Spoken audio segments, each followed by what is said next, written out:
Tegas sekali. Kalian bilang suamiku mati agar bisa mengusirku dari rumah. Tapi nyatanya dia sedang asyik bulan madu dengan wanita lain di depanku. Kopi panas ini adalah balasan untuk air mataku. Klik tombol subscribe dan like sekarang juga. Jangan lupa tulis nama serta asal kota kamu di kolom komentar, agar kita bisa absen bareng. Minum obatnya sekarang, Ira. Jangan manja, ibu tidak punya waktu seharian untuk mengurus menantu yang hanya bisa terbaring seperti mayat. Ibu, tolong kepalaku sangat pusing. Di mana Mas Rian? Kenapa sejak kemarin dia tidak pulang dan ponselnya tidak bisa dihubungi? Aku takut terjadi sesuatu padanya. Rian? Kamu masih menanyakan Rian? Kamu benar-benar tidak tahu diri ya, Ira? Kamu sakit, tidak bisa melayani suami, dan sekarang kamu malah mau menambah beban pikirannya? Dia sedang sibuk mengurus proyek besar di luar kota. Tapi perasaanku tidak enak. Bu, Mas Rian tidak pernah menghilang tanpa kabar seperti ini. Tolong panggilkan dia, Bu. Aku hanya ingin mendengar suaranya sebentar saja. Sudah diam. Tidur sana. Jangan buat ibu darah tinggi. Ira, bangun kamu. Bangun sekarang juga. Ada apa, Bu? Kenapa ibu menangis? Apa yang terjadi? Rian, Ira Rian sudah tidak ada. Pesawat yang dia tumpangi menuju lokasi proyek jatuh di hutan Kalimantan. Tidak ada yang selamat, Ira. Semuanya habis. Apa? Tidak mungkin. Ibu bohong. Kan? Mas Rian tadi pagi baru saja mengirim pesan kalau dia mencintaiku. Tidak mungkin dia pergi secepat ini. Ibu jangan bercanda, ini tidak lucu. Siapa yang bercanda? Ini surat keterangan dari kepolisian dan pihak maskapai. Kamu lihat sendiri. Gara-gara kamu, Ira, gara-gara kamu sakit-sakitan, Rian jadi tidak fokus bekerja dan akhirnya kecelakaan. Kamu pembawa sial di keluarga ini. Ibu tidak mungkin Mas Riaan. Jangan tinggalkan aku, Mas. Berhenti menangis. Suaramu membuat telingaku sakit. Sekarang dengar, karena Rian sudah meninggal, rumah ini akan segera disita karena hutang-hutang pengobatannya yang mahal itu. Ibu tidak sudi menampung janda pembawa sial sepertimu. Kemasi barang-barangmu sekarang dan pergi dari sini. Ibu tegas sekali. Aku sedang sakit. Aku tidak punya siapa-siapa lagi selain kalian. Kemana aku harus pergi di tengah malam seperti ini? Itu bukan urusan ibu. Pergi ke kolong jembatan atau ke liang lahat sekalian. Itu urusanmu. Keluar. Jangan pernah injakan kaki di sini lagi atau ibu panggil satpam untuk menyeretmu. Selamat pagi, Mbak Ira. Ini jadwal penerbangan kita hari ini. Kita akan melayani rute Jakarta, London untuk kelas first class. Semua persiapan sudah selesai? Terima kasih, Maya. Semua sudah siap. Pastikan pelayanan kita sempurna hari ini. Penumpang first class sangat selektif. Jangan sampai ada kesalahan sekecil apapun. Siap, Mbak. Oh iya, selamat ya Mbak atas peluncuran butik baru Mbak kemarin. Benar-benar hebat. Jadi pramugari senior sekaligus pengusaha sukses di usia 22 tahun. Aku iri sekali. Semua butuh perjuangan, Maya. Rasa sakit di masa lalu adalah bahan bakar terbaik untuk sukses. Ayo, kita masuk ke pesawat. Selamat pagi, Bapak. Selamat datang di penerbangan kami. Ada yang bisa saya bantu dengan barang bawaan Anda? Oh, tidak usah. Biar aku sendiri yang mengaturnya. Sayang, kamu duduk di dekat jendela saja ya, biar bisa melihat pemandangan. Terima kasih, sayang. Kamu memang suami yang paling pengertian. Aku tidak sabar ingin segera sampai di London untuk belanja. Ada masalah, Mbak Ira? Kenapa diam saja? Suara itu, tidak mungkin. Permisi, pramugari, kenapa berdiri saja di situ? Aku pesan kopi hitam panas, sekarang ya. Jangan lama-lama. Mas Rian? Siapa ya? Kamu mengenalku? Maaf, sepertinya kamu salah orang. Cepat bawakan kopinya, saya sibuk. Salah orang? Kamu bilang kamu meninggal 2 tahun lalu. Ibu kamu mengusirku saat aku sekarat karena bilang kamu tewas kecelakaan pesawat. Dan sekarang kamu duduk di sini dengan wanita lain? Heh, jaga bicaramu ya. Siapa kamu berani membentak suamiku? Mas Rian, siapa perempuan tidak sopan ini? Aku tidak tahu, sayang. Mungkin dia pramugari gila yang terobsesi padaku. Cepat pergi atau aku laporkan ke atasanmu. Gila? Kamu bilang aku gila setelah apa yang ibumu lakukan padaku. Kamu memalsukan kematianmu hanya untuk membuangku? Cukup. Jangan buat keributan. Mana kopiku? Ini kopimu, Mas. Nikmati panasnya, sama seperti panasnya hatiku saat kamu dan ibumu membuangku seperti sampah. Panas. Gila kamu ya. Ira. Apa yang kamu lakukan?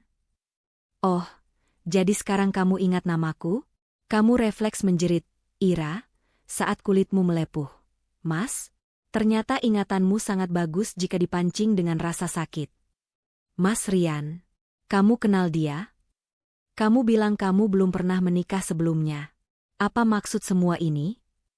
Sayang, bukan begitu dia hanya masa lalu yang sudah mati.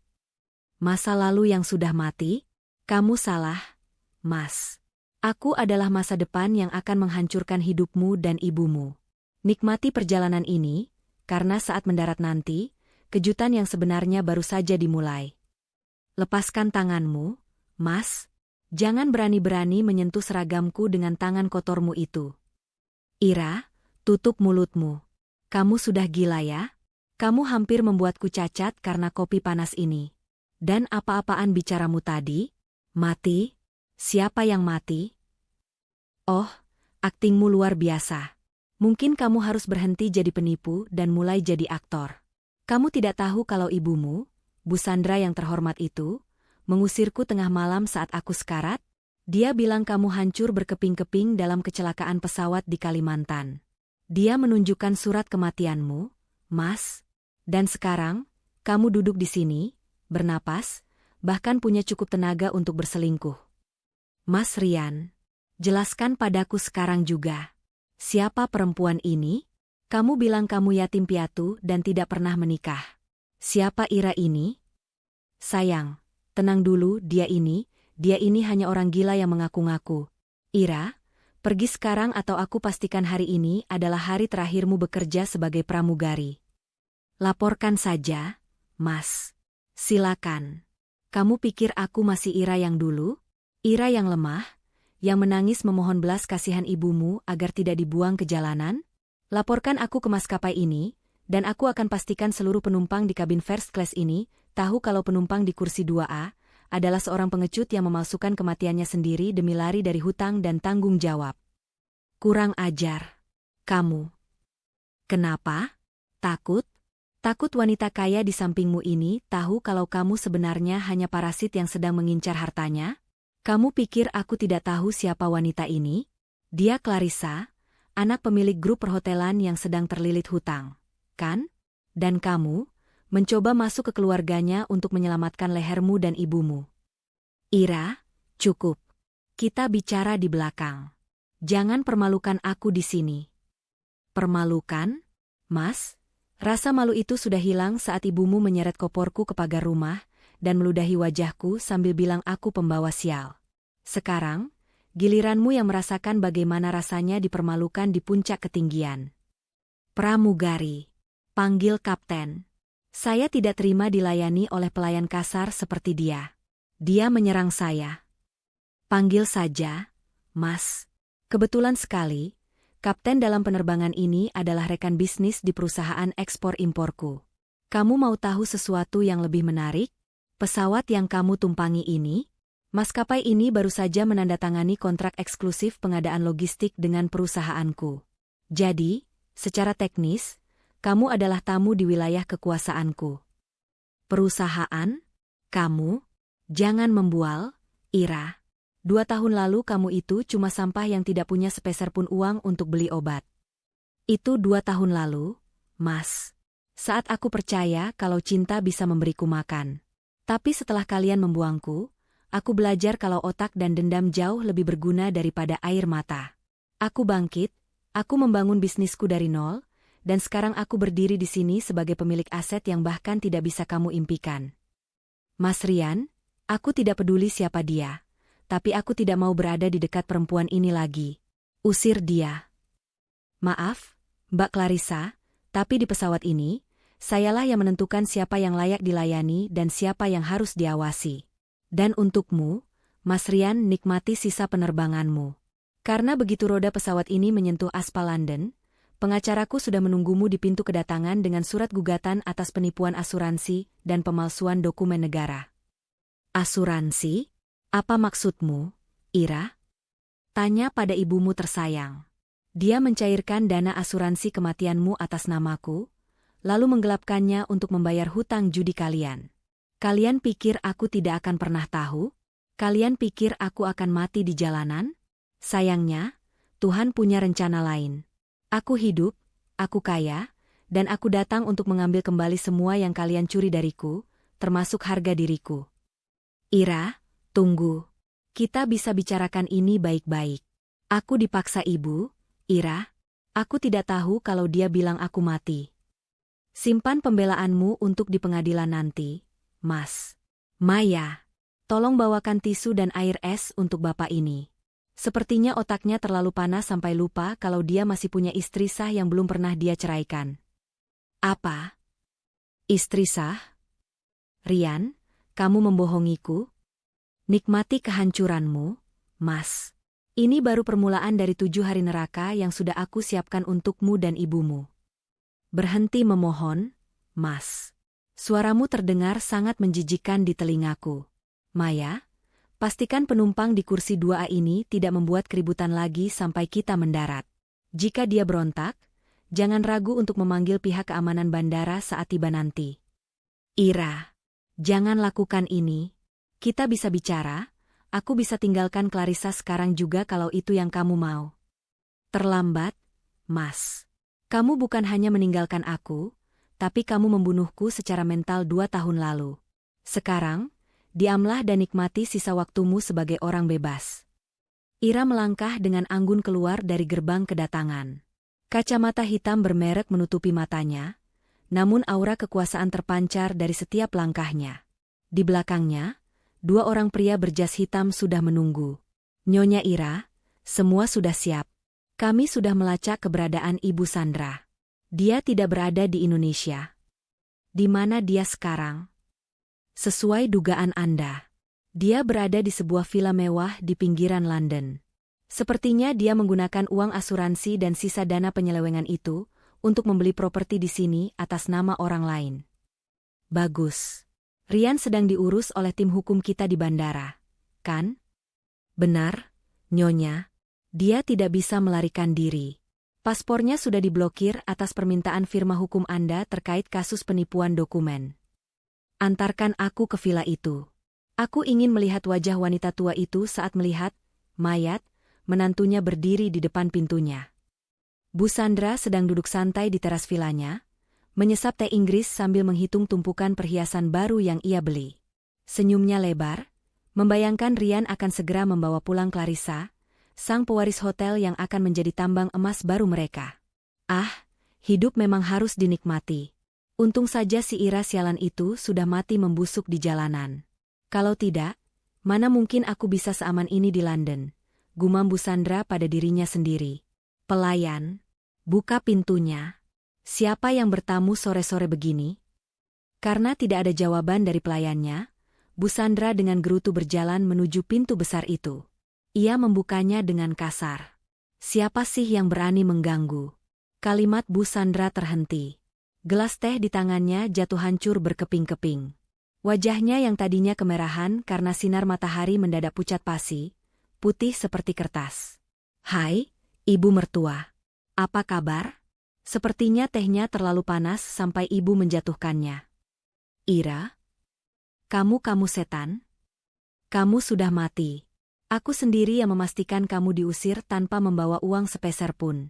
Kamu seharusnya sudah mati di selokan. Maaf mengecewakanmu, Bu. Setan tidak punya bisnis ekspor-impor yang sukses. Setan juga tidak punya kekuatan untuk membeli villa ini dari ban yang menyitanya kemarin pagi. Apa maksudmu? Ini villaku. Aku membelinya dengan uangku sendiri. Uangmu? Maksud ibu, Uang asuransi kematian Rian yang ibu cairkan dengan tanda tangan palsuku? Atau uang hasil menggelapkan dana perusahaan keluarga yang ibu limpahkan bebannya padaku? Ira melangkah masuk ke dalam rumah tanpa izin, sementara Bu Sandra berjalan mundur dengan gemetar. Dengar ya, Ira. Kamu tidak punya bukti. Rian akan melindungiku. Dia akan segera datang membawa calon istrinya yang kaya raya. Rian? Maksud ibu pria yang sekarang sedang diinterogasi polisi di bandara karena pemalsuan identitas? Oh, ibu juga harus tahu, calon menantu idamanmu itu sudah mencapakannya di atas pesawat setelah aku menyiram wajahnya dengan kopi panas. Kamu menghancurkan semuanya. Kamu wanita jalang pembawa sial. Bu Sandra mengangkat tangannya, hendak menampar Ira dengan penuh kebencian. Namun, dengan gerakan cepat dan tenang, Ira menangkap pergelangan tangan wanita tua itu dan mencengkeramnya dengan sangat kuat. Jangan pernah coba-coba menyentuhku lagi dengan tangan kotor yang sudah mencuri hidupku. Sandra, sekarang dengar baik-baik. Aku sudah membeli seluruh surat hutangmu. Villa ini, perhiasan di lehermu, bahkan baju yang kamu pakai sekarang, semuanya adalah milikku secara hukum. Tidak. Kamu bohong. Kamu pasti menipu. Aku tidak perlu menipu orang yang sudah jatuh miskin. Aku hanya perlu melihatmu diseret keluar dari sini. Pengacara dan pihak otoritas London akan sampai di sini dalam 10 menit. Kamu punya waktu untuk mengemasi satu tas kecil, atau aku akan membiarkanmu keluar hanya dengan daster yang kamu pakai itu. Ira, tolong jangan lakukan ini. Aku ini ibu mertuamu. Aku hanya ingin Rian sukses. Ibu mertua? Kamu sendiri yang bilang aku janda pembawa sial saat kamu melempar koporku ke tengah hujan 2 tahun lalu. Sekarang, rasakan dinginnya jalanan London tanpa sepeser pun uang di kantongmu. Ira berbalik, membelakangi Bu Sandra yang mulai menangis histeris. Ia berjalan keluar menuju mobilnya dengan langkah tegap. Balas dendam ini baru saja dimulai, dan ia akan memastikan setiap tetes air matanya dulu dibayar dengan kehancuran total keluarga ini. Menangis sekarang tidak akan mengembalikan uang asuransi yang ibu curi, Sandra. Simpan tenagamu untuk menjelaskan pada polisi kenapa nama menantumu ada di dokumen hutang ilegal ini. Ira, kamu tidak bisa melakukan ini. Aku ini orang tua, kamu akan kualat jika memperlakukan aku seperti ini. Kualat? Lucu sekali mendengarnya dari mulut wanita yang membiarkan menantunya sekarat tanpa obat. Petugas, silakan masuk. Pastikan wanita ini hanya membawa barang yang memang miliknya yang artinya, hampir tidak ada apapun di rumah ini yang tersisa untuknya.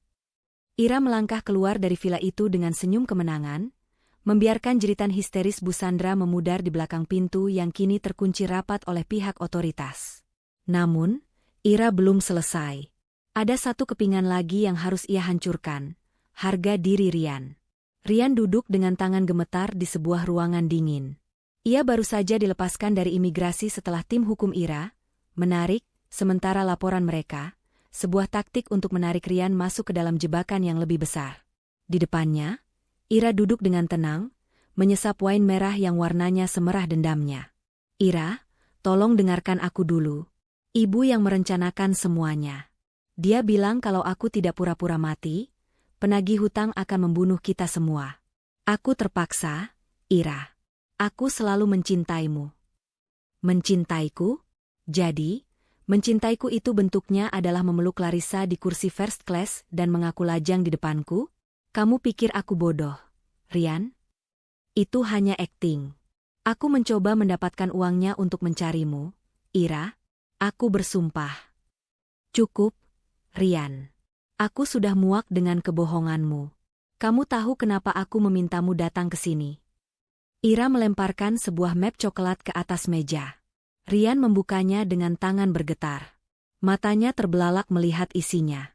Itu bukan surat cerai, melainkan kontrak pengalihan aset dan pengakuan dosa. Tanda tangani itu.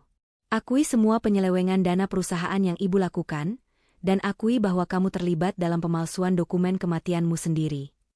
Jika aku menandatangani ini, aku akan masuk penjara. Ira, kamu mau suamimu sendiri mendekam di balik jeruji? Kamu sudah mati 2 tahun lalu. Ingat? Seorang mayat tidak bisa masuk penjara, tapi seorang penipu bernama Rian bisa. Jika kamu tanda tangan, Aku akan memastikan pengacara terbaikku meringankan hukumanmu menjadi hanya beberapa tahun. Tapi jika tidak..." Ira mencondongkan tubuhnya, menatap tajam ke dalam mata Rian yang ketakutan. "Jika tidak, aku akan menyerahkan bukti bahwa kamu dan ibumu sengaja meracuni obat-obatanku selama aku sakit agar aku cepat pergi." "Ya, Rian. Aku sudah melakukan uji laboratorium pada sisa botol obat yang sempat kusimpan sebagai kenang-kenangan pahit. Isinya bukan vitamin, tapi zat yang perlahan merusak sistem sarafku." Wajah Rian mendadak pucat pasi. Ia tidak menyangka Ira akan bertindak sejauh itu. Plot twist yang selama ini ia sembunyikan bersama ibunya ternyata sudah berada di tangan Ira. Kamu tahu soal itu?" "Aku cerdas, Rian. Lebih cerdas dari kalian berdua digabungkan. Aku hanya terlalu mencintaimu dulu hingga mataku buta. Tapi sekarang, mataku sangat jernih untuk melihat kalian berdua membusuk di penjara." Tiba-tiba, pintu ruangan terbuka. Clarissa masuk dengan wajah penuh amarah, didampingi oleh 2 orang polisi London. "Clarissa, sayang, dengarkan aku." Satu tamparan keras mendarat di pipi Rian. "Jangan panggil aku sayang. Aku sudah mendengar semuanya dari rekaman yang dikirimkan Nyonya Ira kepadaku. Kamu bukan hanya penipu, Rian. Kamu adalah seorang pengecut yang mencoba membunuh istrinya sendiri. Ayahku sudah mencabut semua dukungan hukum untukmu. Polisi, bawa dia sekarang juga." Rian diseret keluar dari ruangan itu sambil berteriak memanggil nama Ira, memohon ampun yang tidak akan pernah datang. Ira hanya duduk diam, memandang kosong ke arah gelas wine-nya. "Terima kasih, Clarissa. Kamu melakukan hal yang benar," ucap Ira tenang. "Tidak, Ira. Aku yang berterima kasih. Kamu menyelamatkanku dari monster seperti dia." "Bagaimana dengan ibunya?" "Sandra sudah diusir dari vilanya. Dia sekarang sedang terduduk di pinggir jalan, menunggu jemputan polisi yang aku kirimkan untuk menjemputnya atas kasus penggelapan. Mereka akan bersatu kembali di dalam sel yang berbeda." Ira berdiri, merapikan blazer mahalnya, dan menatap pantulan dirinya di cermin. Gadis 22 tahun yang dulu diusir saat sakit itu kini telah menjelma menjadi wanita paling berpower yang pernah ada. Ia tidak lagi butuh cinta Rian, karena ia sudah memiliki dunia di tangannya. Ira duduk di balik kaca pembatas ruang kunjungan penjara. Di depannya, Sandra tampak sangat kacau. Rambutnya yang biasanya tertata rapi kini kusut, dan wajahnya terlihat 10 tahun lebih tua. "Akhirnya kamu datang juga, menantu sialan," desis Sandra dengan suara serak. "Waktuku sangat mahal, Sandra. Cepat katakan apa yang ingin kamu sampaikan sebelum aku memutuskan untuk memutus saluran air di selmu. Kamu pikir kamu sudah menang? Kamu pikir kekayaan yang kamu miliki sekarang itu murni hasil kerja kerasmu? Kamu pikir kamu cerdas?" Sandra tertawa jahat, sebuah tawa yang terdengar seperti gesekan amplas. "Aku membangun bisnisku dari nol. Aku bekerja siang malam saat kalian asyik berpesta di atas penderitaanku." "Oh, Ira, kamu memang cerdas, tapi kamu buta soal keluargamu sendiri. Kamu tahu kenapa aku sangat membencimu? Kamu tahu kenapa aku ingin kamu mati saat kamu sakit?" Ira terdiam, matanya menyipit. "Karena kamu serakah dan ingin menguasai aset yang Rian janjikan padaku." "Bukan. Itu karena kamu adalah ancaman. Ayahmu, pria yang kamu kira mati karena kecelakaan kerja biasa itu, dia tidak miskin, Ira. Dia adalah pemilik saham utama di perusahaan logistik yang sekarang bekerja sama dengan maskapaimu." Ira tersentak. Jantungnya berdegup kencang. "Apa maksudmu? Ayahku hanya seorang buruh pelabuhan." "Itu yang ingin kamu percayai. Ayahmu menyembunyikan identitasnya untuk melindungimu dari musuh bisnisnya. Sebelum dia meninggal, dia menitipkan sebuah brankas dan surat kuasa atas namanya kepada suamiku, Ayah Rian. Dia ingin kamu mendapatkan itu saat kamu berusia 21 tahun." Sandra mendekatkan wajahnya ke kaca, matanya berkilat penuh kebencian. "Tapi suamiku meninggal lebih dulu, dan aku menemukan surat itu. Aku menggunakan modal dari aset ayahmu untuk membangun kejayaan keluarga kami. Itulah sebabnya aku mengusirmu dan mencoba membunuhmu. Aku tidak ingin kamu pernah tahu bahwa semua kemewahan yang aku nikmati selama ini sebenarnya adalah milikmu. Aku tidak ingin pewaris itu bangun dan mengambil kembali haknya. Ira terpaku. Kenyataan ini jauh lebih menyakitkan daripada pengkhianatan Rian. Ternyata, selama ini ia tinggal bersama ular yang tidak hanya mencuri masa depannya, tapi juga menghisap darah dari warisan ayahnya sendiri. Jadi, selama ini aku hidup sebagai pelayan di rumah yang dibangun dengan uang ayahku sendiri, dan kamu mencoba meracuniku agar rahasia ini terkubur selamanya. Ya, dan sekarang, kamu sudah mengambil semuanya kembali lewat bisnismu. Tapi kamu tetap tidak punya bukti soal penggelapan warisan itu, kan? Jika kamu melepaskan aku dan Rian, aku akan beritahu di mana brankas asli ayahmu disimpan. Ada dokumen di sana yang bisa membuat perusahaan logistik itu bertekuk lutut di bawah kakimu. Ira terdiam cukup lama. Sandra mulai tersenyum tipis, merasa di atas angin. Ia yakin Ira yang haus akan pengakuan akan menerima tawaran itu. Namun, Ira tiba-tiba tertawa kecil. Tawa yang sangat berkelas dan dingin. Sandra, kamu meremehkanku lagi. Apa yang lucu? Kamu pikir aku baru tahu soal ini sekarang? Kamu pikir bagaimana caranya aku bisa membangun bisnis ekspor-impor sebesar ini hanya dalam 2 tahun? Aku sudah menemukan brankas itu 6 bulan lalu, Sandra. Di ruang bawah tanah rumah lama kita, di balik dinding palsu yang kamu pikir sangat aman. Wajah Sandra mendadak kaku. Tidak mungkin. Kuncinya ada padaku. Aku punya uang untuk menyewa ahli kunci terbaik di dunia. Aku sudah mengambil semua dokumen itu. Alasan kenapa aku membiarkanmu merasa aman di London selama beberapa bulan ini, adalah agar aku bisa mengumpulkan cukup bukti untuk menjeratmu dengan pasal berlapis. Penipuan, penggelapan warisan, dan percobaan pembunuhan. Ira berdiri, merapikan sarung tangannya. Aku tidak butuh tawaranmu. Aku sudah memiliki segalanya. Dan soal ayahku aku sudah membersihkan namanya. Dia akan bangga melihat putrinya menghancurkan orang-orang yang sudah mengkhianatinya. Ira, kembalilah. Kamu tidak bisa meninggalkan aku di sini. Ira Jeritan Sandra menggema di lorong penjara, namun Ira terus berjalan tanpa menoleh sedikitpun. Plot twist ini adalah paku terakhir di peti mati Sandra dan Rian. Ira kini bukan hanya kaya, ia adalah pemilik sah dari sebuah imperium yang selama ini disembunyikan darinya. Kabar tentang kekayaan asli keluarga Ira yang dicuri Sandra menyebar luas ke telinga Rian melalui pengacaranya. Rian, yang dasarnya adalah seorang oportunis, melihat ini sebagai celah. Jika ia bisa membuat Ira luluh, ia tidak hanya akan bebas, tapi juga bisa kembali menikmati kemewahan sebagai suami dari pemilik imperium logistik. Rian melakukan aksi mogok makan dan menyayat tangannya sedikit, hanya untuk dilarikan ke rumah sakit penjara. Ia tahu Ira akan dikabari. Ia berharap istri yang dulu sangat mencintainya itu akan datang menjenguk dengan air mata. Benar saja, Ira datang. Namun, tidak ada air mata di wajahnya. Ia datang mengenakan setelan putih gading yang sangat kontras dengan bau karbol rumah sakit. Ira, kamu datang.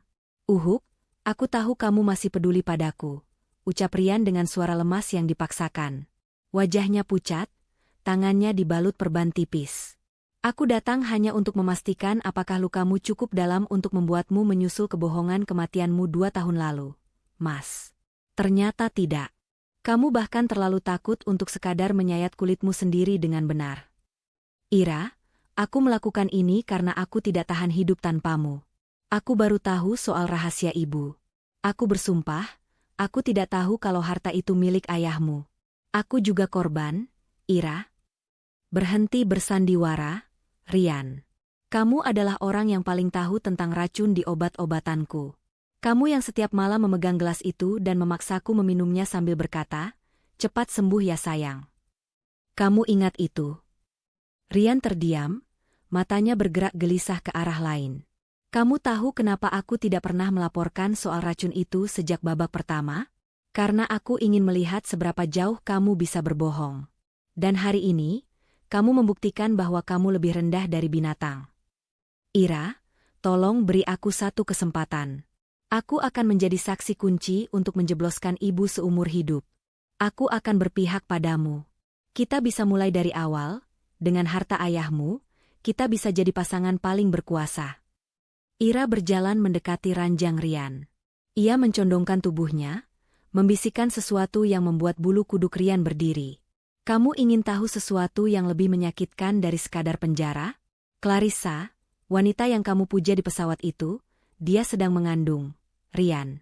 Tapi tentu saja, itu bukan anakmu. Dia sudah bertunangan dengan pria lain jauh sebelum kamu mencoba mendekatinya. Kamu hanya dianggap mainan, sementara untuk membayar tagihan kopinya. Rian terbelalak. Tidak mungkin. Dia bilang dia mencintaiku. Dia mencintai uang yang kamu pamerkan, uang yang sebenarnya adalah uang asuransi kematianmu sendiri. Sekarang, dia telah menyerahkan seluruh bukti pesan singkat kalian kepada pengacaraku. Pesan-pesan di mana kamu merencanakan untuk menyingkirkanku selamanya jika aku tiba-tiba muncul kembali. Ira mengeluarkan sebuah tablet dan memutar rekaman suara. Suara Rian terdengar jelas di sana. Kalau wanita sialan itu kembali, aku akan pastikan dia menghilang secara permanen. Ibu sudah mengurusnya dulu, aku bisa mengurusnya sekarang. Itu hanya gertakan. Ira, aku tidak sungguh-sungguh. Rekaman ini sudah ada di tangan jaksa. Kamu bukan hanya dijerat kasus penipuan, tapi percobaan pembunuhan berencana. Mogok makanmu tidak akan berguna. Kamu akan tetap sehat sampai hari persidanganmu tiba. Karena aku sudah membayar dokter di sini untuk menjagamu tetap hidup, agar kamu bisa merasakan setiap detik hukumanmu. Ira berdiri tegak, memandang rendah pria yang dulu ia cintai itu. Selamat tinggal, Mas Rian. Ini adalah pertemuan terakhir kita sebagai suami istri. Surat cerai kita sudah diputus secara fair stake oleh pengadilan pagi ini. Kamu sekarang resmi bukan siapa-siapa bagi Ira Aurora. Ira melangkah keluar dengan anggun. Di koridor rumah sakit, ia berpapasan dengan kerumunan wartawan yang sudah ia siapkan untuk meliput kejatuhan pria penipu. Rian hanya bisa berteriak histeris dari dalam kamarnya, menyadari bahwa ia telah kehilangan segalanya, cinta, harta, dan kebebasannya. Kini, tinggal satu langkah lagi menuju puncak kemenangan Ira. Sebuah perayaan besar di mana ia akan mengumumkan kembalinya tahta ayahnya. 1 bulan kemudian, Jakarta dihebohkan dengan sebuah pesta peresmian megah di sebuah gedung pencakar langit milik keluarga besar Aurora Logistics. Ira, di usianya yang baru 22 tahun, resmi dilantik sebagai CEO tunggal, menggabungkan bisnis ekspor-impor miliknya dengan imperium logistik peninggalan ayahnya yang telah lama diselewengkan. Malam itu, Ira tampak luar biasa cantik dalam gaun emerald green yang mewah, berdiri di podium di hadapan ratusan pengusaha dan awak media. Aura berkelas dan kecerdasannya memikat siapa saja yang melihatnya. Ia bukan lagi gadis pesakitan yang lemah, ia adalah simbol kekuatan. Keberhasilan ini bukan hanya tentang angka di rekening bank, ucap Ira dengan suara yang tenang namun berwibawa di depan mikrofon. Tapi tentang kebenaran yang akhirnya menemukan jalan pulang. Saya berdiri di sini untuk menghormati warisan ayah saya, dan untuk membuktikan bahwa kejahatan seberapa rapi pun disembunyikan pasti akan hancur oleh waktu. Di layar besar di belakang Ira, terpampang foto ayahnya yang tersenyum. Di saat yang bersamaan, Ira memberikan kejutan terakhir bagi para tamu undangan. Ia menampilkan video singkat yang memperlihatkan kondisi terkini dari mereka yang telah mengkhianatinya. Bukan video pesta, melainkan cuplikan berita singkat. Sandra dan Rian resmi dijatuhi hukuman penjara masing-masing 20 tahun dan seumur hidup atas kasus penipuan, penggelapan warisan, dan percobaan pembunuhan. Para tamu bertepuk tangan meriah. Mereka kagum pada ketangguhan Ira. Setelah acara formal selesai, Ira berjalan menuju balkon gedung, menatap kelap-kelip lampu Jakarta. Di tangannya, ia memegang sebuah foto tua dirinya dan Rian saat pernikahan dulu. Tanpa ragu, Ira merobek foto itu menjadi serpihan kecil dan membiarkannya terbang terbawa angin malam. Sudah berakhir, Mas. Kamu dan ibumu hanyalah kerikil kecil yang sempat membuatku tersandung. Namun kini aku terbang lebih tinggi dari yang bisa kalian bayangkan. Kehidupan Ira kini berubah total. Ia memiliki segalanya. Kekayaan melimpah, karir yang cemerlang, dan rasa hormat dari dunia bisnis. Namun yang paling berharga bagi Ira adalah kedamaian batinnya. Ia tidak lagi dihantui rasa sakit atau dendam, karena ia telah membalas semuanya dengan kesuksesan yang sangat elegan. Ira memutuskan untuk menggunakan sebagian kekayaannya untuk membangun yayasan bagi perempuan-perempuan yang mengalami kekerasan domestik dan penindasan dari mertua, memastikan tidak ada lagi Ira-Ira lain yang harus berjuang sendirian saat mereka jatuh. Di akhir malam itu, Ira menerima sebuah pesan di ponselnya dari asisten pribadinya. Nyonya, semua aset rumah lama Sandra sudah dikosongkan dan dialihfungsikan menjadi panti asuhan sesuai perintah Anda. Ira tersenyum tipis. Ia menyesap teh hangatnya, merasakan kehangatan yang sebenarnya bukan panasnya kopi yang penuh amarah, melainkan kehangatan dari sebuah kemenangan yang tuntas. Antagonis mendekam di balik dinginnya jeruji besi, meratapi keserakahan mereka yang berujung kehancuran. Sementara Ira, sang tokoh utama, berdiri di puncak dunia, bahagia dengan pencapaiannya, siap menyambut masa depan yang jauh lebih cerah tanpa ada lagi bayang-bayang pengkhianatan.